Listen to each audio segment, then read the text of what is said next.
introduce to you a new favorite here in Texas, a young man from Chicago by way of Guatemala, or the other way around. I believe he's back and forth, but he is home now in this country, home now in Chicago, and I hope he feels at home now here in Texas.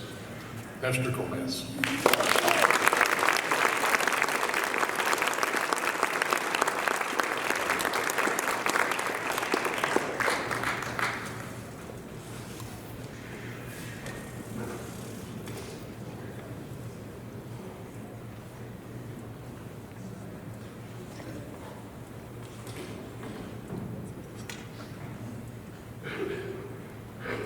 Just one moment.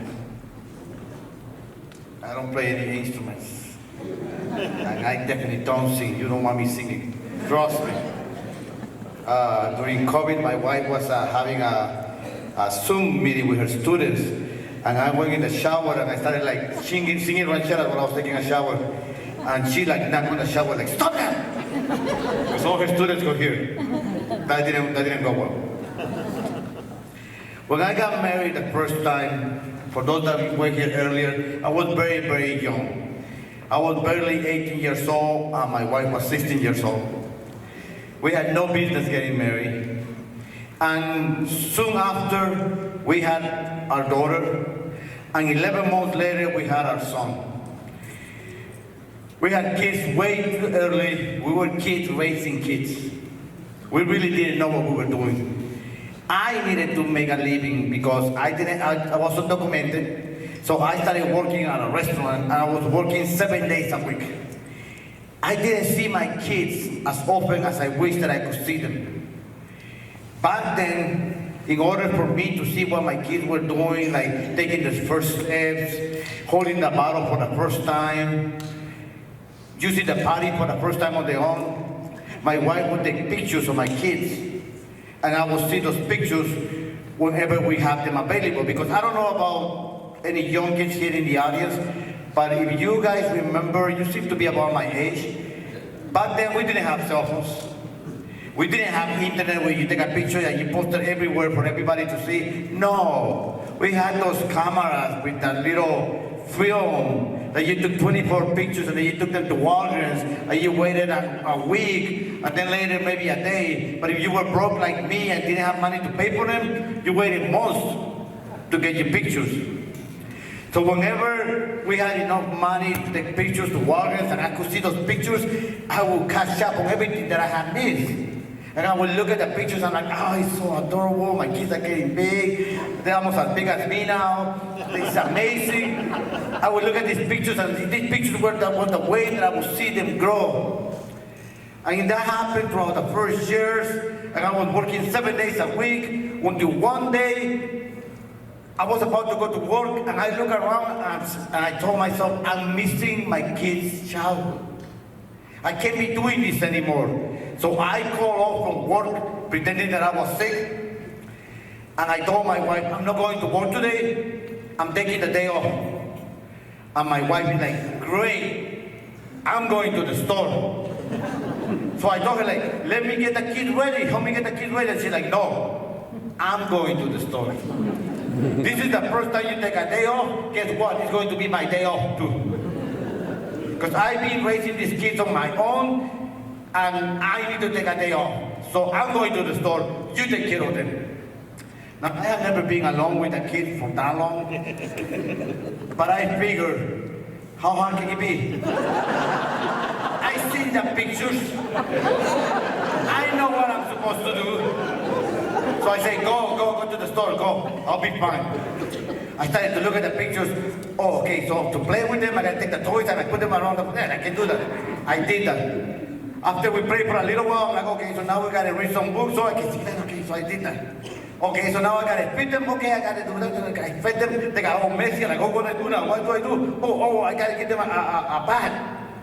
So back then, because my daughter was only 3 years old and my son was only 2 years old, the way that my wife gave them a bath is that she took them to the tub, but instead of filling up the water, the tub with water, because it's dangerous to have the kids there, we had little buckets, so those buckets that you have at Home Depot with paint, She filled up half a bucket with water and half the other bucket with water, and she put my daughter in one bucket, and my son in one bucket, and then she sat down to wash them. I look at the picture, that's what I did. And I was watching them, and they were having fun and everything. And time was passing by, and I was having fun with them when I heard my wife coming back from the store. And I stuck my head out the door, and I said, "You need help?" She's like, "No, I got it." She put the groceries, and she went back for more groceries. Like, "You need help?" She's like, "No, I got it." She went back for more groceries, and I'm like, "You need help?" And she's like, "I got it." She went back for more groceries, and then she said, like, "I got some pictures from Warner's." And I'm like, "Pictures?" And I run out of the bag, and I'm like, "Let me see those pictures." I'm like, "Oh, look at them, so cute. Oh, they're so nice. Oh, they're so cute." I like lost my mind looking at the pictures when suddenly I heard my daughter, "Ah!" And my wife looked at me. And I didn't even look at my wife because I knew she was going to kill me. So I started running back to the bathroom to see what was going on. And I saw my daughter, and she had a look of fear on her face. And I looked over to see what was going on. Maybe there was a mouse, maybe there was a snake. And she was looking with fear, and I looked all over the place. I couldn't see anything, and she was pointing. So I looked, and I looked, and then I looked at her arm. I looked at her hand, and I followed where she was pointing. She was pointing at her brother that was playing on the water, on the bucket of the water. I look at my daughter, and she's like, with fear on her face, still pointing. So I pay attention, and then I saw it. My son had taken a dump in the water. And there was a humongous stir going around my son. And my son was still playing on the water.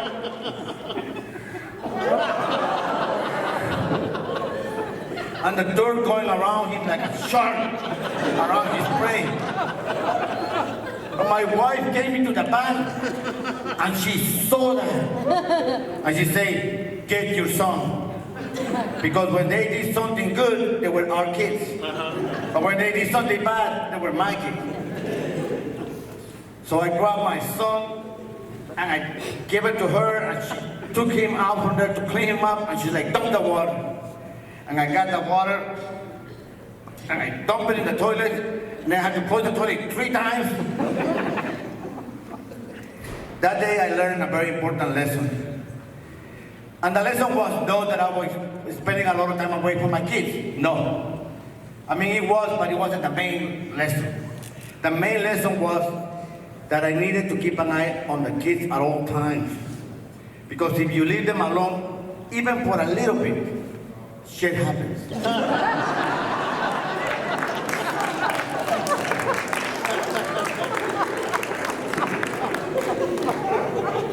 And I wish to tell you that shit didn't happen very often in my marriage, but we were too young. We were way too young. Like I say, we were kids having kids, and eventually 5 years after we got married, about 5, 6 years after we got married, we got divorced. And my kids started to come to my house only on the weekends. And I have to be honest with you, at that time I didn't know it, but now I can tell you for sure. I can sincerely tell you that I was afraid. I was afraid because I was afraid that I was losing my kids. Like I told you, I was undocumented. And I was afraid that if immigration caught me, they were going to send me back to Guatemala. And I would never see my kids that were born here, that were American citizens. And I was afraid that if immigration caught my Mexican wife, who was also undocumented, and sent her back to Mexico, she might take the kids with her. And I have no business in Mexico. I might never see my kids again. And to make things worse, after a couple of months that we got separated, we got divorced, my ex-wife started to dating a Puerto Rican guy. So now I was afraid that if they got married and moved to Puerto Rico, they were gonna take my kids there, and I couldn't go to Puerto Rico, and I would lose my kids. So because I was afraid, I decided that the best thing for me to do was to get my kids on my side. So in case that we needed to go to a judge, and the judge asked my kids, "Who you want to go with?" they were going to go with me. And the way that I was going to do that is by being fun daddy. Whenever my kids came over, I was going to take them to the movies. I was going to take them to Chuck E. Cheese. I was going to take them to Six Flags. I was going to take them out so they would have fun with me. I would be fun daddy. And they wanted to live with fun daddy, with boring mom. So I started doing that, and every time they came over, I took them to the movies, to Chuck E. Cheese, or to Six Flags, until a couple of months later, and I was broke. And now it's the middle of winter in Chicago. And I go pick up my kids, and I have no money with me, nowhere to take them. And my son and my daughter get in the car, and they are like by now 6 and 5 years old, or 7 and 6. They are a little bit older, and they're all excited, and they get in the car and like, where are we going, Daddy? Where are we going, Daddy? I'm like, I see the snow, it's cold, and I say, we're going to the park to play in the snow. And my son looks at me and says, Daddy, you know that I have asthma, and my mom doesn't let me play on the snow? And I say, do you see your mom here in this car? Yay! My kid said, we're going to the snow, to the park to play on the snow. So I drive them to the park, and as soon as I get to the park, I open the door, and my kids run on the snow, and they told them so, and start making snow angels, and I start making snow angels for the first time in my life, and I'm having a blast, and then my kids start to make a snowman, and I help them make a snowman, and then they start making snowballs, and they start throwing them at me. I go like, oh, so you want to play? So I take off my jacket, and I start getting my snowballs ready, and my kids start running. And I get my snowball ready, and I have like 3 or 4 of them, and I grab one, and my son is running, and he's zigzagging, so I don't hit him, and I start pointing. And I grab the snowball, and I throw it, and my son is running, and he looks back, right in the eye. Oh, my eye! My eye! My eye! He starts screaming, and I go running over to him. I left my jacket on the snow, and I run over to him. I'm like, are you okay? I start to clear his face, and he's running, my eye, my eye, my eye. And my daughter comes over to me. Is he okay? Is he okay? I'm like, I have to take him home to wash his face with warm water. It's gonna be okay. I pick him up, and my daughter's like, Daddy, your jacket, your jacket. I'm like, get up on my jacket.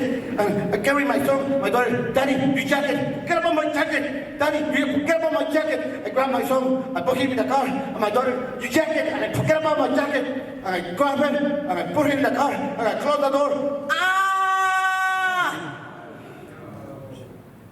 I smash her hand with the car door. So now my son is like, my heart! And my daughter, my head! I'm like, my kids! And they cry, and I'm crying.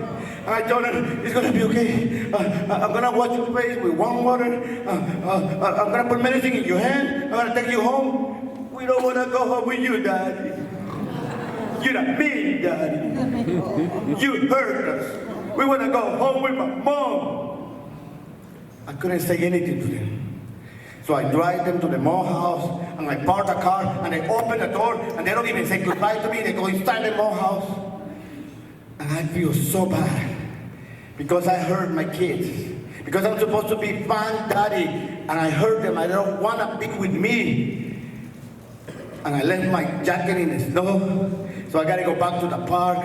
And I get out of my car, and I grab my jacket, and it's frozen, and I put it on like that because that's what I deserve because I'm a bad daddy. And I get on my car, and I drive to my place, and I park outside. And I don't even have the heart to go inside. And after about an hour, I finally go inside, and I go to sleep, and the next morning, I'm so sick. I don't know if it was because I was playing on the snow without my jacket, or because I put my jacket with snow on it, or because I was outside on the cold, but I'm sick, and I'm trembling, and my head hurts so much, and I hear on my head, I'm like, oh, what's the noise, what's the noise? My head, or somebody knocking on the door. So I go out and see, and it's my ex-wife with the kids. And she's mad. She's mad because not only because I hurt the kids by accident, but because she told me that she had a date the night before, and I ruined her date with her boyfriend, a Puerto Rican guy. And that made me feel a little bit better. Because I ruined her date.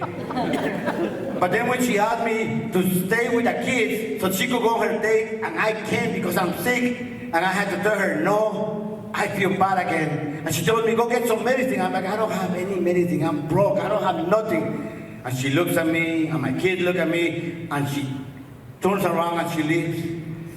And now I feel worse. And I go back in bed because I'm a bad daddy. I can't take care of my kids. I can't take care of myself. And I feel so bad. And I'm in my bed and I'm freezing. I'm cold. I'm sick. And I hear on my head, oh, somebody at the door again. And I go and open the door, and it's my ex-wife. And she went to the store and she got me some medicine. And my kid got me a little teddy bear that I still keep in my house to this moment that say, get well, Daddy. And at the moment I realized that I didn't have to be afraid. Because maybe we were no longer a family, like in the sense of a normal family, but we were still a family, just a different kind of family. A different kind of family that I got to see my kids grow up, even if I only saw them on the weekends.